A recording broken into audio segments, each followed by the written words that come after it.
So we're going to look at topic 1, page 1, and we're going to break down this page into 3 separate parts.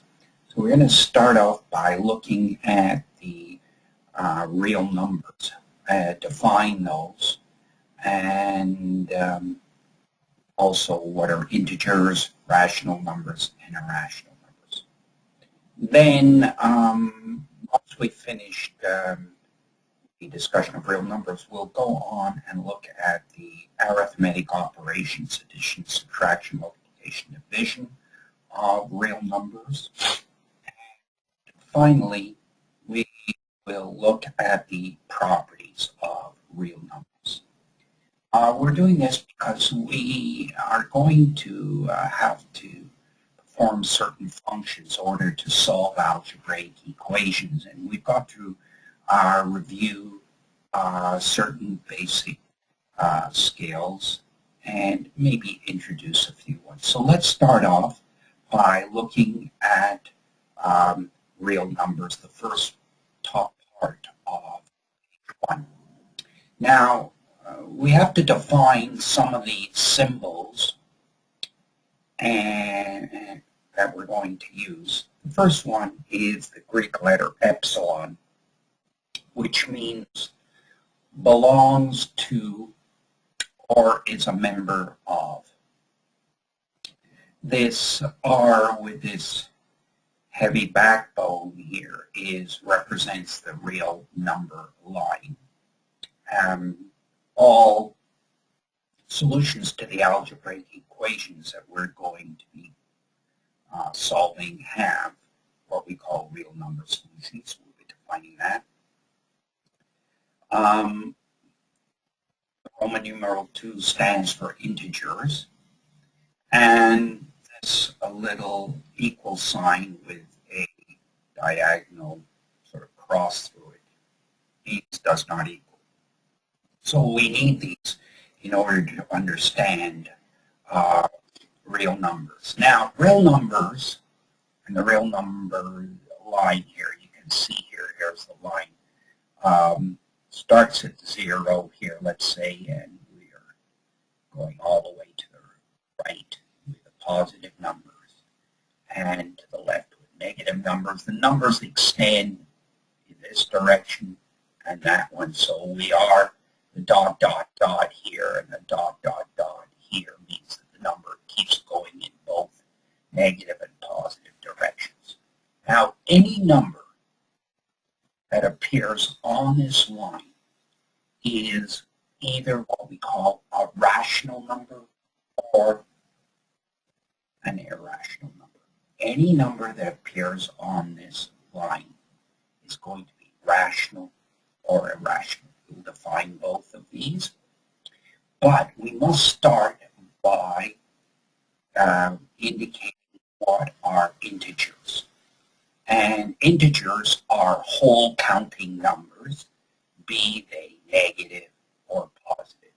And again, could be quite a bit out here. And for example, the number plus 57 is an example of a whole counting number. The number minus 22, which is way out here, is also a whole counting number. So first we have to define what integers are, and integers are whole counting numbers. Now, we said any number that appears on this line is either going to be rational or irrational. First of all, a rational number, the word rational comes from ratio. So a rational number is one that can be expressed as the ratio of integers, where here x and y are integers. You must be aware, though, that the denominator here cannot equal 0, and if that's the case, the ratio is undefined. Now, real numbers have a property that they either terminate or they repeat. What do I mean mean by that? Well, we're going to look at 4 examples here of rational numbers. First of all these rational numbers are expressed as a ratio of integers. 5 over 4, 10 over 2, 4 over 3, 9 over 7. Now, rational numbers either terminate or they repeat. So what do I mean by terminate? Well, you divide integer 5 by the integer 4, you get 1 decimal 25, and there's nothing after the 5. So the number terminates. Similarly, if you divide 10 by 2, you get 5 over 1, which we commonly write as just 5. 5 over 1 means 5, and the number terminates. So integers are rational numbers. Now, not all rational numbers terminate. Some of them show a repetitive pattern. So if you divide 4 by 3, you get 1 decimal 3, 3, 3, 3, and usually we write a small bar here above the number that repeats. Now, more than one number can repeat. So if you divide 9 by 7, you find that 2, 8, 5, 7, 1, 4 keeps repeating itself here. You can see that right over here. So that's one example of a real number. A rational number is an example of a real number. The other example of a real number is an irrational number. And irrational numbers are simply what you might expect. They cannot be expressed as a ratio. Where rational numbers can be expressed as a ratio of integers, irrational numbers cannot be expressed as a ratio of integers. And they need their property, that characteristic that they have in order for us to be able to identify them, is that they don't terminate or they don't repeat. What do I mean by that? Well, you take the example of pi. Pi is 3.14159 and you can see that the number keeps on going. It never ends. But it doesn't repeat. So that's the characteristic of an irrational number. What do I mean by pi? What is pi? Pi is the circumference distance all the way around the perimeter of the circle right here. That's the circumference divided by twice the radius. And that's a constant for any circle. You take a circle and you divide your circumference by twice the radius. No matter how you've drawn the circle, that should give you the number pi, which is close to 3.14. Now, sometimes you'll see pi represented as 22 over 7. And you say, well, wait a minute, 22 over 7 is a rational number. Yes, but it's only an approximation for this irrational number. So it's a rational number approximation for a number that is really irrational. And sometimes we write 3.1416, and that's obviously the number. If we write it like this, there's a termination, we haven't written dot, dot, dot. And so, by the way, this little sign here means nearly equals.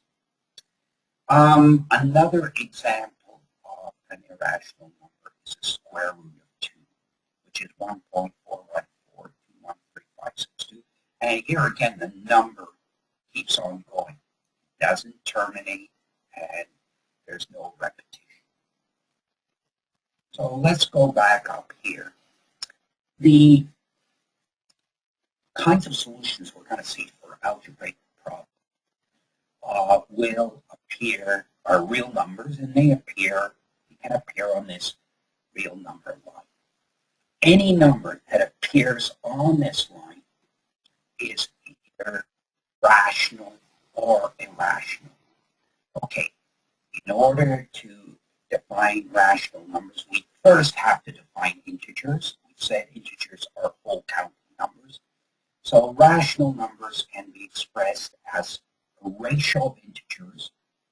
This is what this means. X and Y are elements or belong to a set of integers, but the Y can't equal 0 because we said if Y is on if 0 is on the denominator, then the ratio is undefined. So Y cannot equal 0. And irrational numbers are numbers that appear on the number line that are not rational. So everything that's not rational is irrational, and it cannot be expressed as the ratio of integers.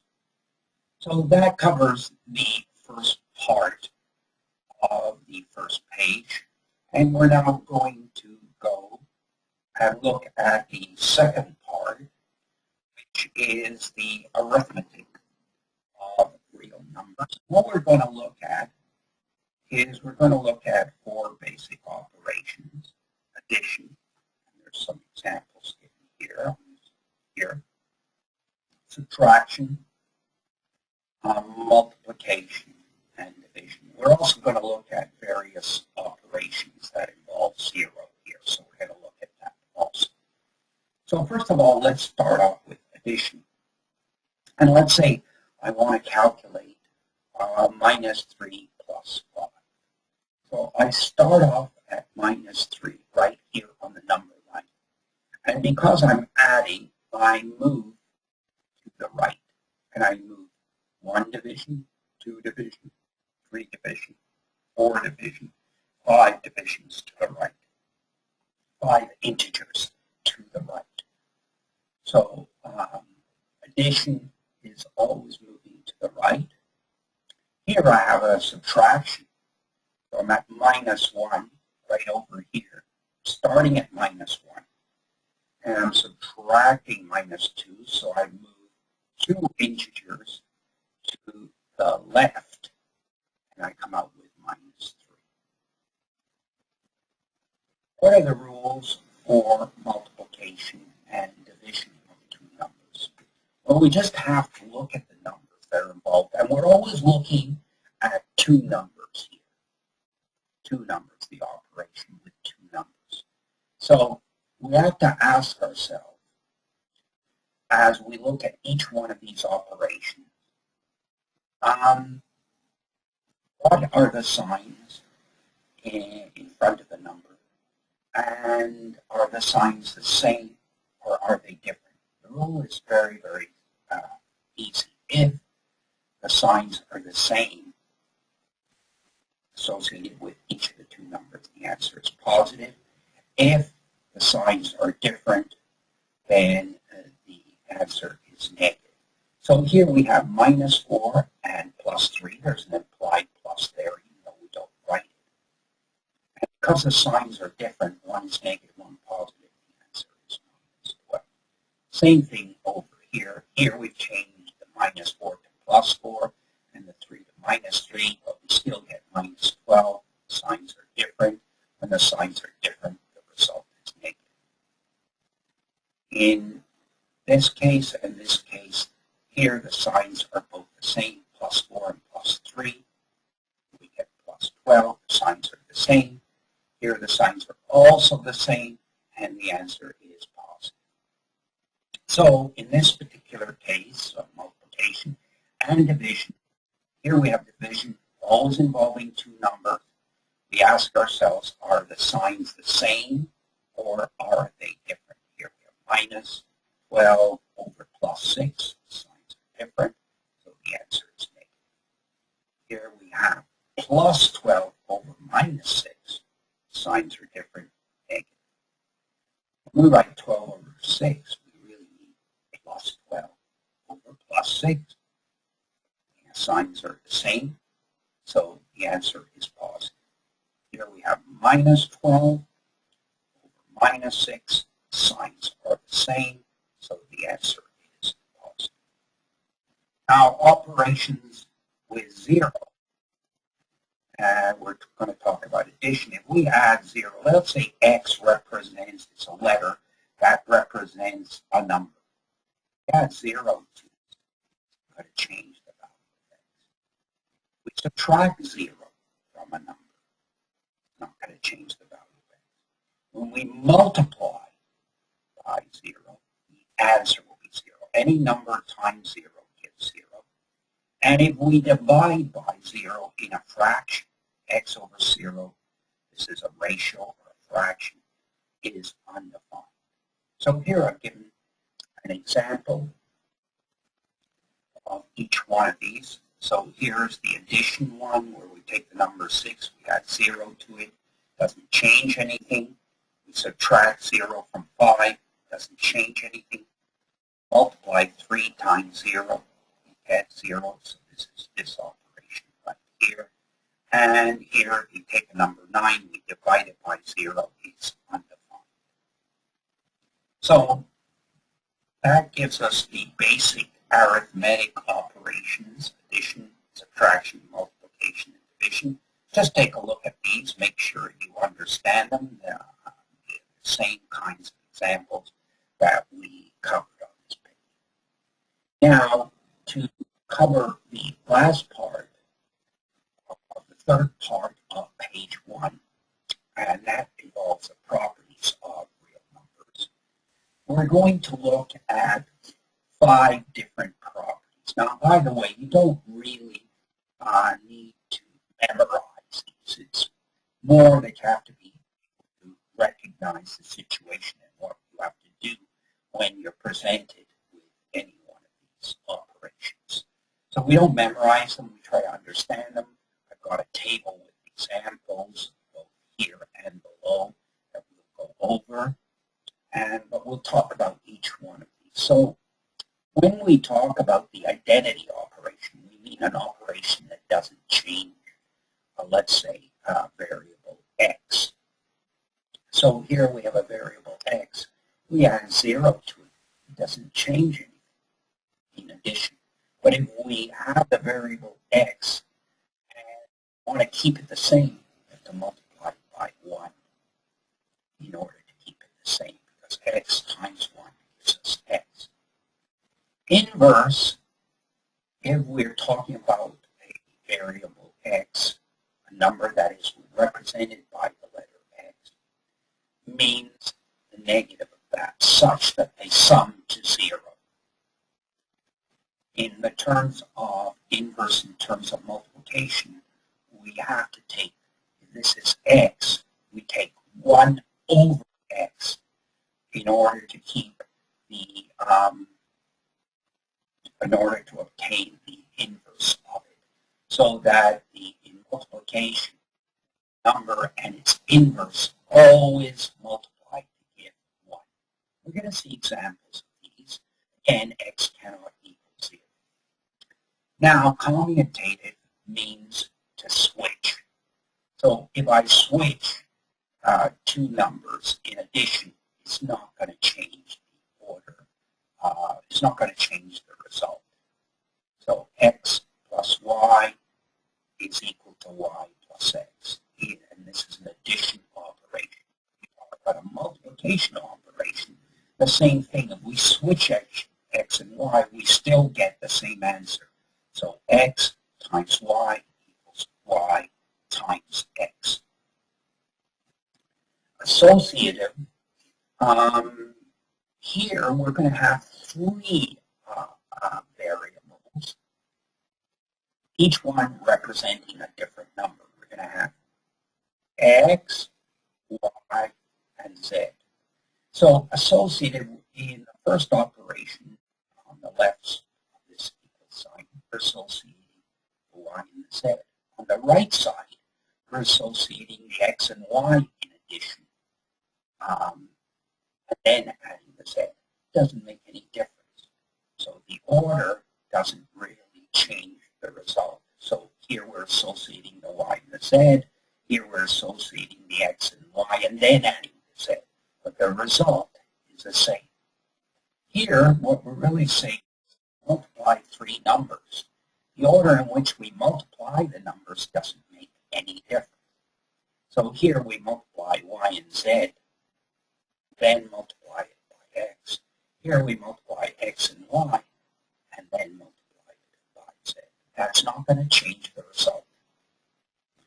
The one rule that we are going to plot and that we have to learn to recognize is the distributive rule. Here we see x, and we have in brackets y and z. Now remember, each one of these can represent a number.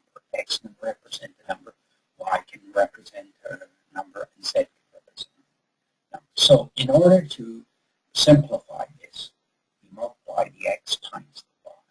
First of all, x times y, right here. Then whatever sign there is here is going to be the same sign as over here. And then we multiply the x times the z. So we get this. So we're actually using both addition and multiplication in here. That's why it appears within one box.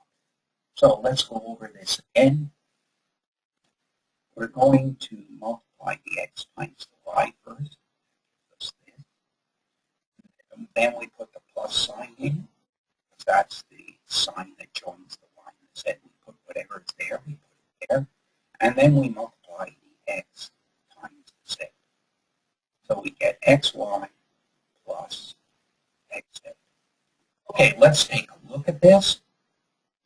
Let's look at some examples. If we want to keep 5 identical in terms of addition, we add 0 to it. If we want to keep 5 identical and we want to keep it the same, we multiply it by 1. The inverse of 5 as far as addition is the negative 5, equals 0. And the inverse here is 1 over 5. Now remember that 5 means 5 times the inverse means switching the numerator and the denominator. And that's what we've done. This is 5 over 1. We multiply it by 1 over 5. So in multiplication, the number and its inverse always multiply to give 1. Here we see the commutative rule, which really is switching. So here we've got 5 plus 3, and we switch the order. And we put the 3 first and the 5 second here. They still give us the same answer. Same thing with multiplication. 5 times 3 equals 3 times 5. The order doesn't matter. In the associative rule, you can see on this, we've got 3 numbers. Here we've associated 3 with a 1, and then add the 5. Here we've associated the 5 with the 3, and then added the 1. So we have different associations. It still gives us the same answer. Here in multiplication, we've got 3 numbers, 5, 3, and 1.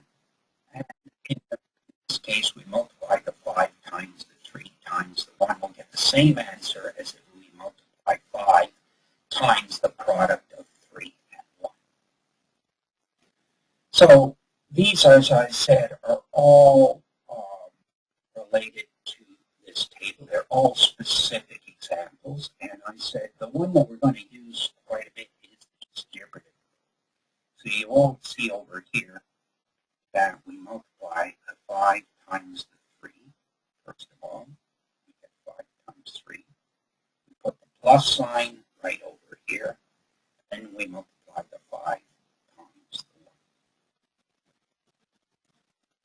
So we choose some negative numbers here. What I've done is just another example. We've gone through all the operations.